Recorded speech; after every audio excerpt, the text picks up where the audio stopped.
Good morning. I've been asked to speak a little bit about fecal incontinence, which is a problem associated with control of stools. I am Dr. Rajeev Kapoor and I'm working at Fortis Hospital as a colorectal consultant. And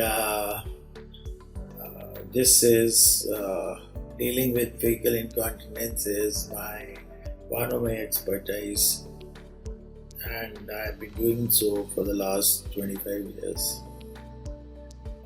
What is fecal incontinence? It is also called anal incontinence. In this situation, the patient is unable to control the passage of his or her stools or flatus or both. It depends on the complexity of the problem as well as the extent of the damage to the sphincter muscles. How does it happen? There are a lot of reasons why the control goes partial or complete.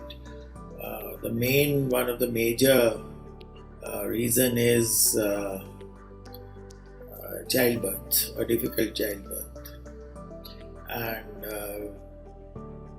in this situation, a young female who's given birth to a baby, a normal vaginal delivery where an episiotomy, that cut is given and then repaired, that may lead to delayed or improper healing. Sometimes it causes weakness of the anal muscle. This can also happen because of a prolonged labor. It may happen because of application of forceps during delivery, and sometimes it can happen because of that cut, that episiotomy, which is given in all vaginal deliveries. That wound doesn't heal well or not repaired well. The other reason is post-operative. Patients who undergo fistula surgery, hemorrhoid surgery, or surgery for some other reason in this area can have problems associated with damage to the sphincter, and thus leading to loss of control. Another reason is road traffic accident, where people involved in road traffic have pelvic injuries. The pelvis bone is damaged, and that area also gets damaged. And when it heals, obviously the sphincter would have got damaged, and then it heals without the sphincter being intact, and thus patients have loss of control. So there are other reasons too, but these are the commonest reasons why this happens. So what do we do about this? Obviously, clinical examination is required, help of radiology, including MRI, at times ultrasound is required, and then the extent of damage to the muscle is recorded.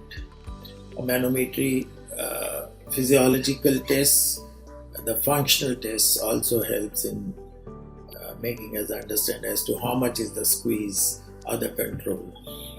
Once we have identified the problem, majority of the damage is physical, so that has to be repaired.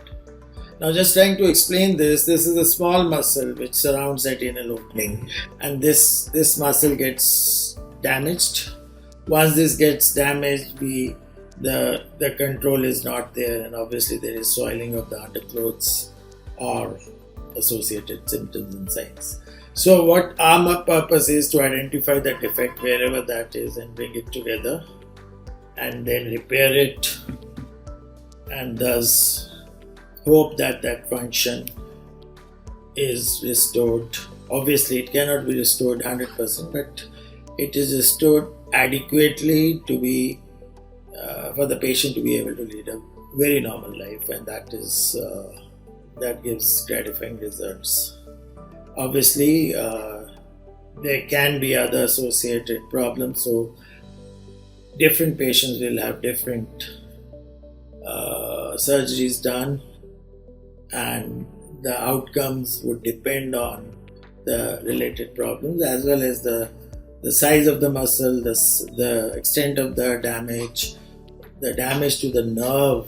The muscle is restored, but the nerve is not sending the signals, many other things. But overall, by repairing this, doing surgery on this area, we achieve adequate to excellent results, and patients are pretty pleased about it. There are times when there is a communication which opens between the vagina and the anal canal, and that leads to the complexity. So I also deal with reconstructing of the normal vagina, the normal anal opening, the skin in between, and as well as repairing the muscle. So sometimes these procedures are done in stages, and sometimes we have to divert the stools away from that area by forming a opening in the abdominal wall and a bag which will collect the affluent for some time, and subsequently once the wounds heal in the anal area, we do another surgery and put the stoma, close the stoma, and let the patient start passing stools normally. Obviously, long-term exercises are required, sometimes multiple surgeries are required, but overall we can help these patients achieve enough control to be able to lead a normal life. Thank you.